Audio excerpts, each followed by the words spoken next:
Creativity एक fulfilling life का बहुत बड़ा हिस्सा होती है, लेकिन इसके इतने अहम होने के बावजूद लोगों को यही नहीं पता होता कि ट्रू क्रिएटिविटी बोलते कैसे हैं। क्योंकि ज्यादातर लोग सोचते हैं कि क्रिएटिव होने का मतलब तो सिर्फ पेंट करना, म्यूजिक बनाना या गाने जैसी चीजें होती हैं। लेकिन क्रिएटिव होने का असली मतलब बस इतना होता है कि आप अपनी इमेजिनेशन और अपनी डीपेस्ट फीलिंग्स की मदद से रियल लाइफ में किसी यूनिक चीज को जन्म दे पाओ जो ब्यूटी, इंस्पिरेशन या एंटरटेनमेंट का सोर्स हो। ट्रू क्रिएटिविटी कोई स्किल नहीं होती जिसे कोई भी इंसान प्रैक्टिस के साथ डेवलप कर सकता है, बल्कि ये आपके अनकॉन्शियस माइंड की पावर होती है जिसे बस आपने अपने थ्रू अपना काम करने देना होता है। यही रीजन है कि क्यों बहुत सी इंस्पिरेशंस और आइडियाज हमें हमारे सपनों में आते हैं, जब हमारे अनकॉन्शियस माइंड पर कॉन्शियस माइंड का कोई कंट्रोल नहीं होता। जो भी इंसान ज्यादा सोचता है, रैशनल रहता है और बस लॉजिक को ही सही मानता है, फीलिंग्स को नहीं, वो कभी भी अपने अनकॉन्शियस माइंड की क्रिएटिविटी को एक्सेस कर ही नहीं पाता। यहाँ तक कि महान राइटर जॉर्ज एलियट भी अपनी राइटिंग्स में यही बोलती थी कि अपनी बुक्स लिखते टाइम उन्हें ऐसा लगता था कि उन्हें किसी दूसरी पर्सनालिटी ने पोजेस कर रखा था और उनका हर वर्ड उनका नहीं बल्कि उनके अंदर मौजूद किसी दूसरे जीनियस का था। जर्मन नॉवेलिस्ट गर्था अपने novel the sorrows of young Werther के बारे में बोलते हैं कि ये बुक मैंने बिल्कुल अनकॉन्शियसली लिखी है। जिस तरह से एक इंसान नींद में चलता है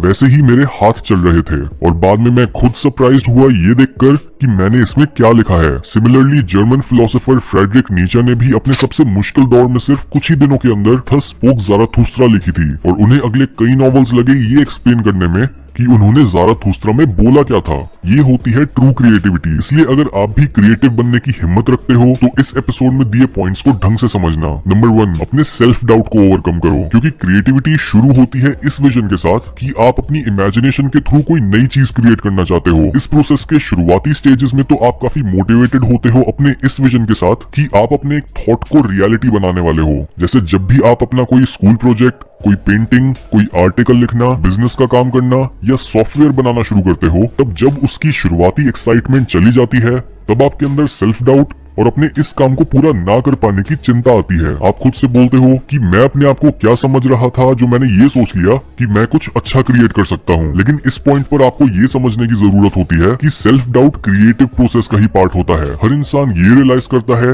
कि चाहे वो जितना मर्जी कोशिश कर ले, वो कभी भी अपने आइडियल विजन को रियलिटी नहीं बना पाएगा। पर एक असली क्रिएटिव जीनियस और एक एवरेज आर्टिस्ट में यही डिफरेंस होता है कि एक इंसान अपने इस सेल्फ डाउट के बावजूद अपना बेस्ट देने की कोशिश करता है और एक मास्टरपीस को जन्म देता है, और दूसरा बस अपनी ओवर थिंकिंग से ही अपने सारे काम और अपने विजन को खराब कर देता है। नंबर 2, क्रिएटिव बनने के लिए हिम्मत चाहिए होती है। क्रिएटिविटी कोई ऐसी चीज नहीं होती जो हंसी मजाक में पूरी हो जाए। ये रास्ता अड़चनों, दुखों, मुश्किलों और निराशा से भरा होता है और बिना हिम्मत या साहस के हम कभी भी अपनी क्रिएटिव पोटेंशियल को रीच कर ही नहीं पाएंगे। नंबर 3, केओस और इंस्टेबिलिटी क्रिएटिविटी को बढ़ाते हैं। हर क्रिएटिव इंसान केओस में से ही अपनी सारी पावर लेता है, क्योंकि एक स्टेबल एनवायरनमेंट में किसी भी नई चीज को क्रिएट करने की एबिलिटी नहीं होती। अगर एक एनवायरनमेंट में चीजें बहुत मोनोटोनस और स्टेबल हो गई हैं, तो एक क्रिएटर को खुद ही केओस और इंस्टेबिलिटी क्रिएट करनी पड़ती है और थोड़ा डिस्ट्रक्टिव बनना पड़ता है। स्पेनिश पेंटर पाब्लो पिकासो बोलते थे कि क्रिएशन का हर एक्ट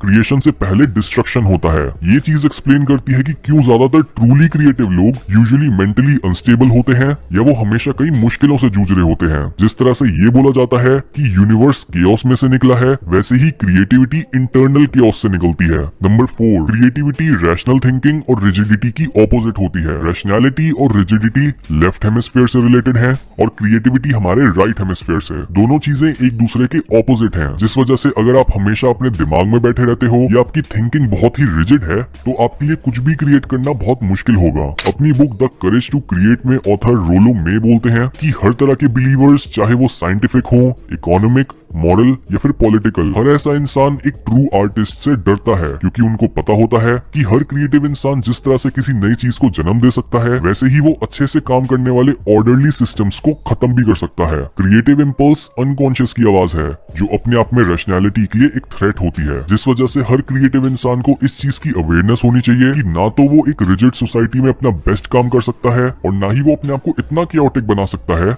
कि वो हर ऑर्डरली चीज को ही डिस्ट्रॉय करना चालू कर दे कुछ कुछ नया क्रिएट करने के लिए। नंबर 5, क्रिएटिव होने के लिए ऑब्सेस्ड होना जरूरी है। यानी क्रिएटिव बनने के लिए आपको अपने काम में फुली इन्वॉल्व होना पड़ता है, क्योंकि आपको इंस्पिरेशन तब तक नहीं आएगी जब तक आपका ध्यान 10 अलग चीजों में बटा हुआ होगा। जेन्युइन क्रिएटिविटी आपके खाली समय में नहीं आती कि आप अपने वीकेंड्स पर कुछ नया ट्राई कर लो या फिर कभी कभी एक हॉबी का मजा ले लो। इसके बजाय ट्रू क्रिएटिविटी एक जीने का तरीका है, जिसमें आप एक्सटर्नल क्रिएशन के साथ साथ अपने आप को इंटरनली भी बदल रहे होते हो। और तभी स्विस साइकियाट्रिस्ट कार्ल युंग बोलते थे कि अगर आपके पास कुछ क्रिएट करने के लिए नहीं है तो शायद आपको अपने आप को ही क्रिएट करना चाहिए।